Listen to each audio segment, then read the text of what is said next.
Saya harus masuk ke salah satu ruangan yang dimana di ruangan itu ada yang dicurigai, ada hal yang ganjil. Petunjuk yang saya curigai itu mungkin itu bisa digali kurang lebih kedalaman 1 meter ya. Karena yang jelas bukan diculik oleh makhluk jin, bukan diculik oleh manusia. Saya menduga, mencurigai bahwa anak ini memang sudah tidak ada, tetapi harapan selalu ada.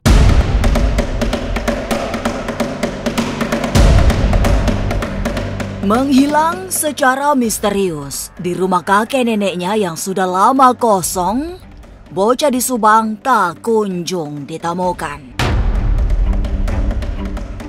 Petunjuk pun nyaris tidak ada. Padahal waktu terus berjalan, bahkan hampir 1 bulan lamanya sejak peristiwa misterius tersebut. Tapi benarkah muncul tanda-tanda yang dilihat oleh Anggra Putra Tania? Petunjuk apakah yang ia terima sehingga meminta untuk menggali tanah sedalam 1 meter? Benarkah Teh Anggra juga melihat ada yang aneh di rumah tempat bocah tersebut hilang? Jangan dulu berlalu, masih akan banyak keganjilan terjadi di sini. Dan jangan lupa subscribe, like, share, dan komen agar tak ada yang terasa ganjil di sekitar Anda.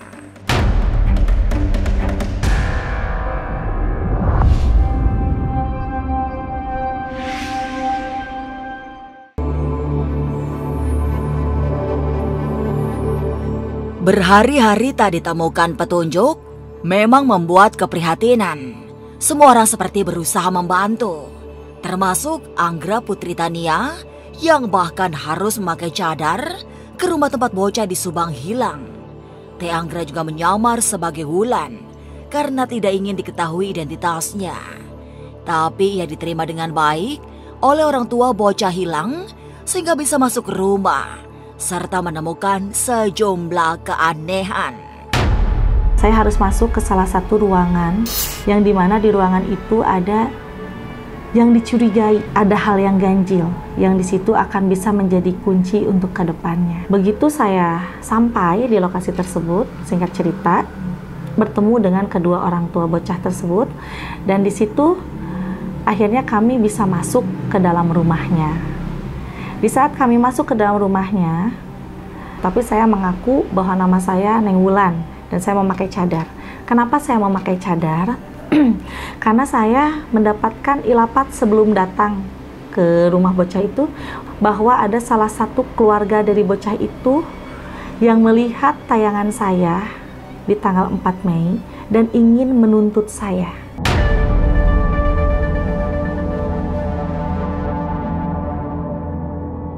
Setelah masuk ke rumah, Teh Anggra juga sempat melakukan sholat bersama keluarga bocah yang hilang.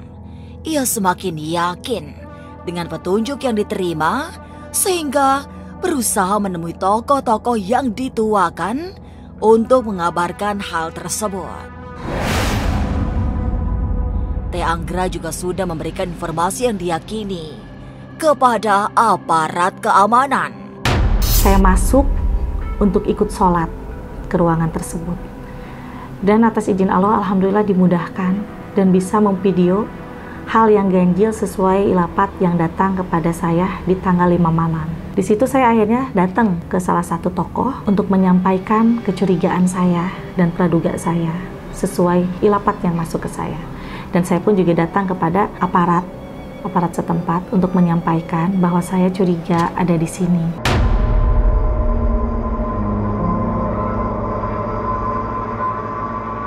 Setelah menemukan sejumlah pertanda, Teh Anggra semakin curiga bahwa bocah yang hilang sama sekali tidak ada hubungannya dengan hal-hal gaib. Ia juga berharap polisi bisa bergerak cepat agar korban segera bisa ditemukan. Sebab semakin lama tak dikejar, akan ada cerita berbeda. Karena yang jelas bukan diculik oleh makhluk jin, bukan diculik oleh manusia. Kita doakan, jikalau bocah itu memang meninggal dunia, kita doakan semoga diterima di sisi Allah Subhanahu wa Ta'ala. Dan di situ saya melihat kalau aparat tidak secepatnya bertindak, ada kemungkinan akan dipindahkan alat bukti itu.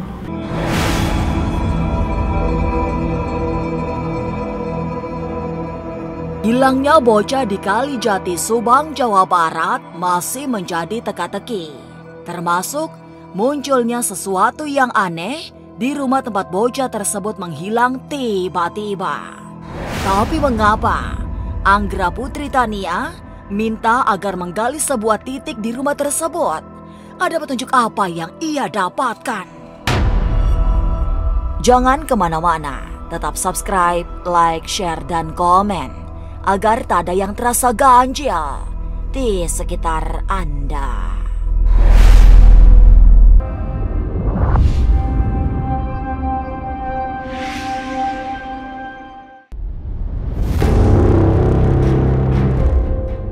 Kasus anak hilang secara misterius memang bukan sekali ini terjadi.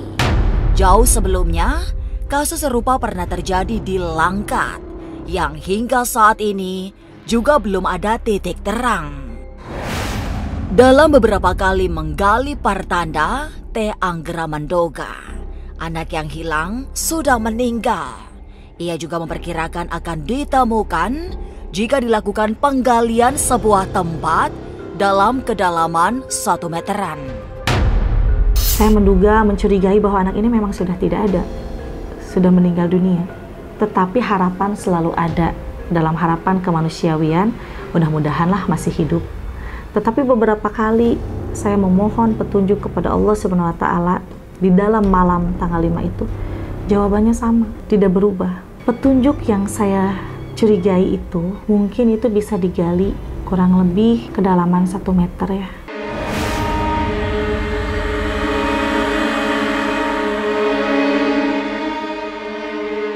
Teh Anggra justru melihat ada permainan yang berusaha mengaburkan fakta yang sesungguhnya. Permainan kata sengaja dilakukan agar publik semakin percaya bahwa anak yang hilang benar-benar dibawa Wewe Gombel. Karena di sini saya melihat adanya permainan dalam kata bahasa untuk mengalihkan, dan bisa dikatakan itu alibi yang menyebutkan bahwa percaya bahwa bocah itu digondol oleh makhluk halus. Mungkin orang lain percaya dengan alibi tersebut, tetapi tidak dengan saya. Karena kalau saya melihat orang memainkan alibi, di situ saya selalu melihat bola mata orang tersebut. Karena alibi itu permainan bahasa yang dikotak-atik dalam analisis, yang dimana di situ kita bisa melihat antara gerak mata dan bibir. Kalau terungkap, insya Allah pasti akan terungkap. Tetapi dengan cara apa? Terungkap dengan yang sebenarnya atau terungkap dengan kebohongan?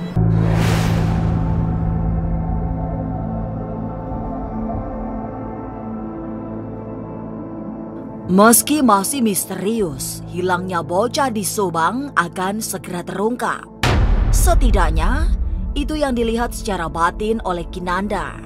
Sebagai praktisi spiritual yang banyak keliling dunia, Kinanda bisa merasakan keanehan-keanehan sehingga fenomena hilangnya bocah tersebut terus menjadi sorotan publik. Tapi, Kinanda yakin bocah tersebut tidak hilang secara gaib, semacam dibawa ke dimensi mistik oleh makhluk halus.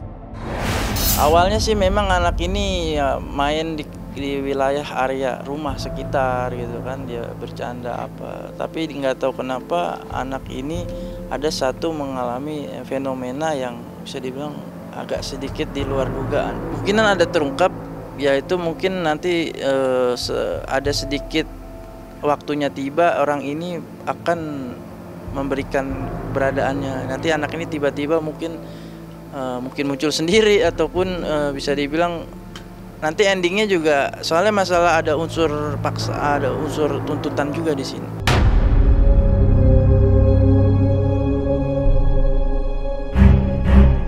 Tapi benarkah tempat hilangnya bocah di Subang merupakan kerajaan jin yang angker. Jangan kemana-mana, tetap subscribe, like, share, dan komen agar tak ada yang terasa ganjil di sekitar Anda.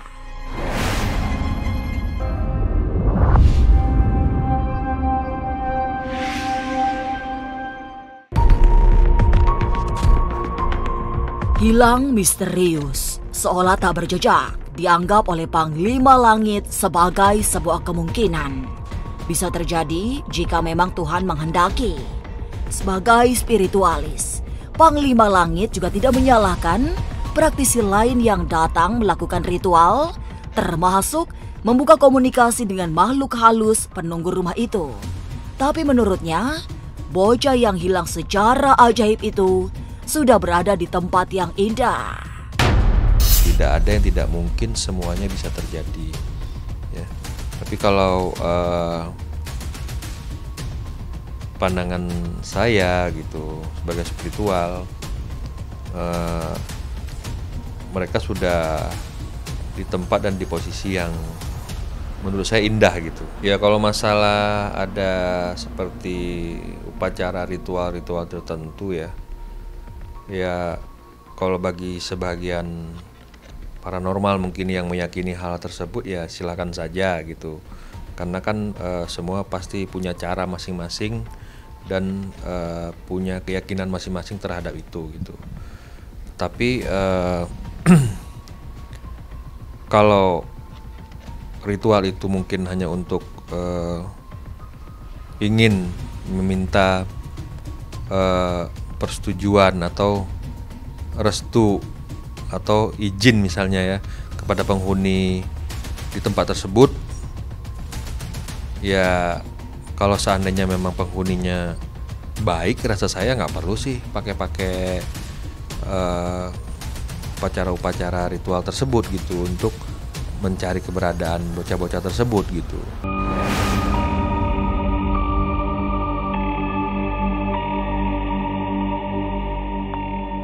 Memang ada dimensi gaib yang sangat luas di sekitaran rumah kosong tempat yang menjadi awal hilangnya bocah di Kalijati, Subang. Panglima Langit melihat kawasan itu merupakan kerajaan jin yang tidak boleh dibuat sembarangan. Dalam bayangannya terlihat banyak pilar besar serta bocah yang lalu lalang. Kalau saya memang melihat di situ ada kayak dimensi yang berbeda, kerajaan jin dengan pilar-pilar yang sangat tinggi, yang besar, berwarna putih, dan banyak akar-akaran pohon yang berjatuhan di kerajaan jin tersebut. Dan yang terlihat saya ya memang di situ banyak anak-anak gitu, banyak anak-anak kecil gitu, seusia mereka gitu ya. Bisa saja itu terjadi gitu. Sekian lama nanti bisa kemungkinan dia akan tiba-tiba muncul gitu, bisa saja gitu.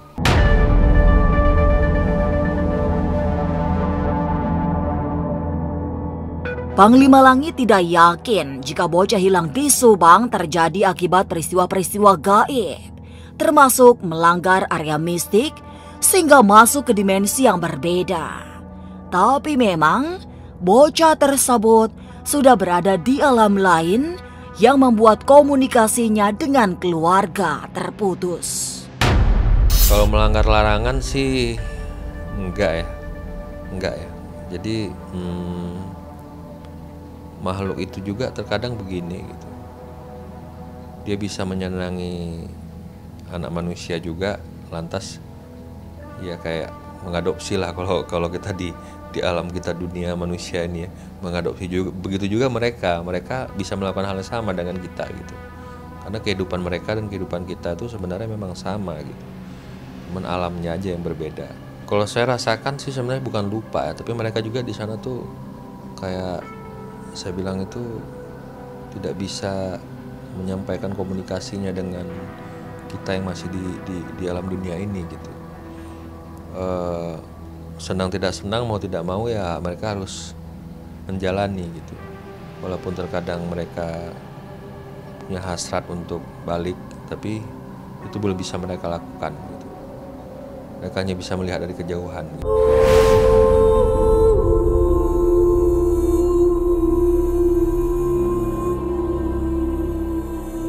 Hilangnya bocah berusia 3 tahun di Subang, Jawa Barat masih belum menemukan titik terang. Hingga saat ini, semua masih misterius. Tanda-tanda bahwa bocah hilang di bawah wewe gombel juga tak tampak. Sementara, penyebab lain masih juga gelap. Semogalah gambaran yang ditemukan Teh Anggra bisa menjadi titik terang. Inilah Ganjil yang akan menguak berbagai misteri di alam nyata dan tak kasat mata. Sampai jumpa pada episode selanjutnya dengan kisah-kisah ganjil setiap hari Senin, Kamis, dan Jumat pukul 5 sore. Tapi sebelumnya, jangan lupa subscribe, like, share, dan komen agar tak ada yang terasa ganjil di sekitar Anda.